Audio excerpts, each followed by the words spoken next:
DMTV Info, votre chaîne d'information en temps réel. La politique, la santé, le sport, les faits de société, la musique, les rumeurs et bien plus encore. Vous découvrirez cela dans notre chaîne DMTV Info.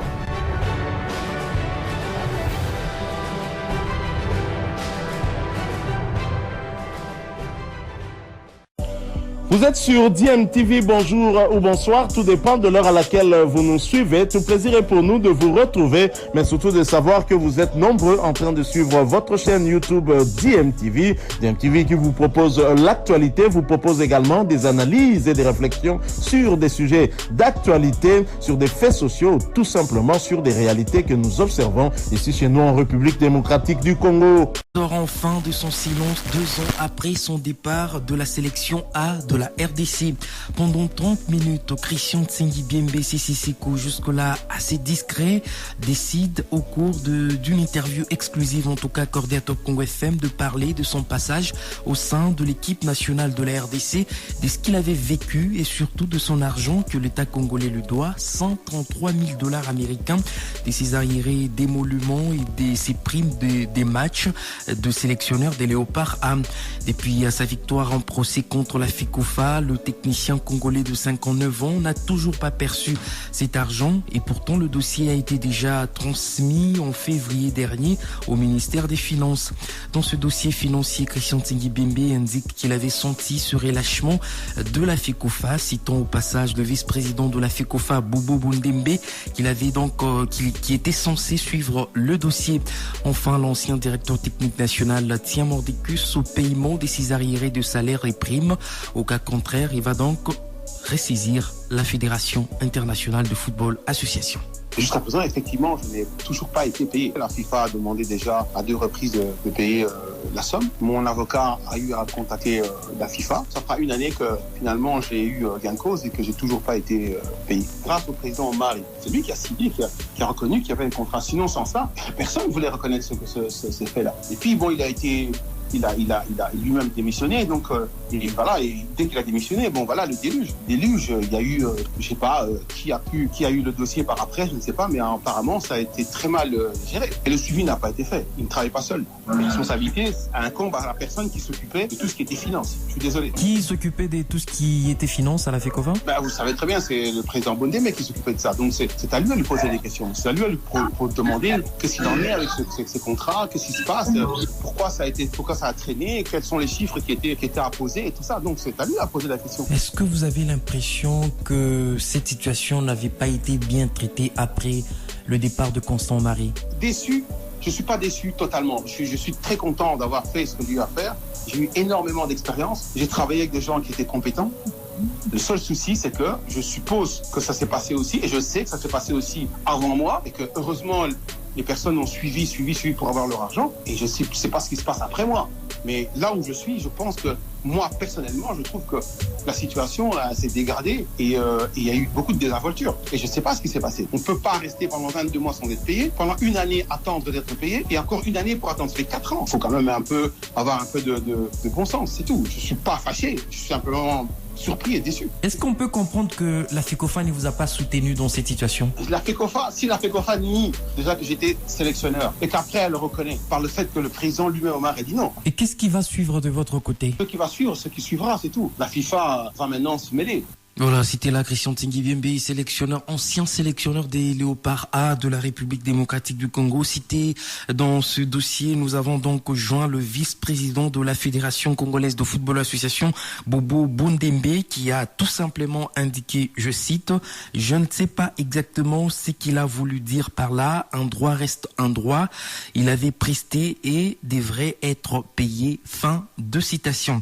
Hormis ses fonctions de directeur technique national et ancien sélectionneur des Léopards 23, Christian Tsengibiembe a donc été sélectionneur principal des Léopards seniors entre 2019 et 2021 en remplacement de Jean-Florent Ibengue. Et s'il faut refaire les choses, il souhaiterait en tout cas travailler avec son staff U23, a-t-il indiqué. Tout de même, il ne regrette pas d'avoir pris toutes ces décisions. Je regrette rien du tout. Ça s'est fait. Nous sommes des entraîneurs de foot. Parfois ça passe, parfois ça casse.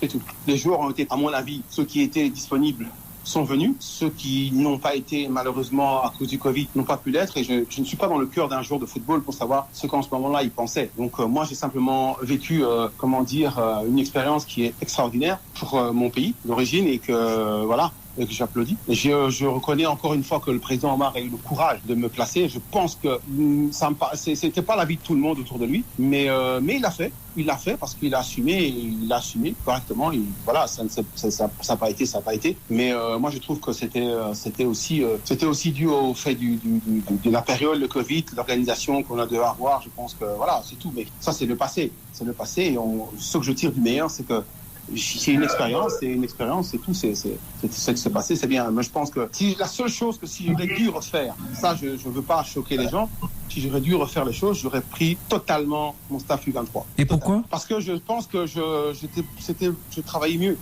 mieux et j'étais beaucoup plus, on se comprenait, il y avait ce qu'on appelle une cohésion, il y avait un collectif, il y avait une interaction qui était très positive. Et je ne suis pas en train de dénigrer l'autre, mais c'est donc à un moment donné, je n'arrivais pas peut-être à me faire comprendre par d'autres, et que voilà, c'était un peu ça. Mais je trouvais que le staff U23, c'était un staff qui m'a énormément plu. J'ai eu énormément de plaisir à entraîner les U23, j'ai eu énormément de plaisir à voir les résultats avec eux et tout. C'était vraiment un truc extraordinaire. Et puis évidemment, quand vous entraînez aussi l'équipe nationale, c'est aussi un honneur. Christian Tsengi Biembe, en tout cas c'est rare de le voir parler et nous avons profité de l'occasion pour savoir ce qu'il fait actuellement, son quotidien après l'équipe nationale de la RDC. Il a donc repris des activités au bord de la pelouse et nous vous proposerons un autre extrait dans nos prochaines interventions sportives. Bonne nouvelle, les nouveaux statuts de la Fédération congolaise de football association ont été publiés dans le journal officiel et la route vers les élections est donc balisée. Sauf changement de dernière minute, l'organe fêtier de football en RDC connaîtra le successeur de Constant Omari Selemani le 15 juillet 2023. En attendant, le comité exécutif de la FECOFA va donc se réunir ce samedi 1er avril pour décider des dates de dépôt des candidatures à la commission électorale et de recours ainsi que celle de l'Assemblée générale extraordinaire élective des membres de la commission électorale et de recours. Nous allons revenir sur les éliminatoires de la CAN 2022. Vous le savez, le nul entre la Mauritanie et la RDC a donc laissé un goût amer dans le camp des Fauves. Plusieurs décisions de l'arbitre tunisien Selim sont donc restées incomprises, dont le rouge contre Cédric Bakambu et le penalty oublié. Et lui était buteur déjà lors du match aller à Lubumbashi, le latéral gauche Arthur Maswaku. Il n'a pas avalé cette pilule. Déjà dans un tweet, il a écrit, je cite, au-delà du résultat, on aurait peut-être gagné, peut-être pas. Ça c'est le football.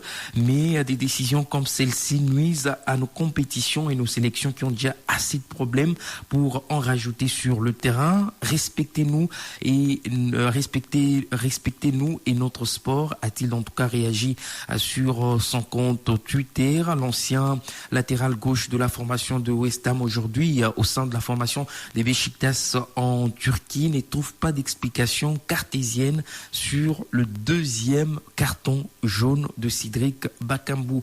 Le gardien prend le ballon à la main sur une passe volontaire en retrait. Cédric ne le touche pas et prend un deuxième jaune en plus. Comment encore accepter ça en 2023 honnêtement? S'est-il interrogé sur son compte Twitter? Tout de même, tous les léopards, du moins pour ceux qui ont communiqué, restent optimistes pour la 5e et 6e journée de ces éliminatoires de la CAN 2022. C'est notamment Chancel Mbemba qui a également écrit sur son Instagram, Arthur Maswaku également. Ils attendent cette 5e journée des éliminatoires de la Coupe d'Afrique des Nations 2023. Allez, nous allons parler autre chose avant de nous quitter. Coupe interclub de la CAF, Moïse Katumbi Chapoué accepte sportivement l'élimination de son club, le tout-puissant Mazembe, en Coupe de la Confédération. Le président de l'équipe noire et blanc de Lubumbashi a, au cours d'une conférence de presse, indiqué que le vrai problème de cette élimination, c'est le manque de championnat au pays. Nous allons l'écouter.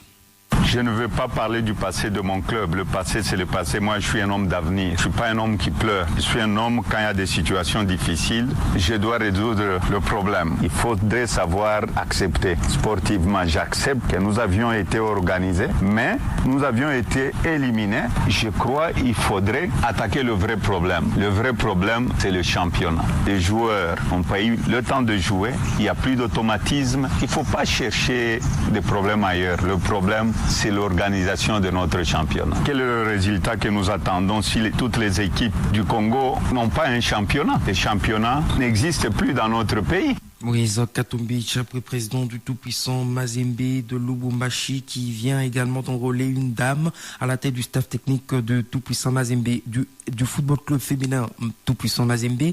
C'est bien sûr Lamia Boumedi, qui est la nouvelle patronne du staff technique.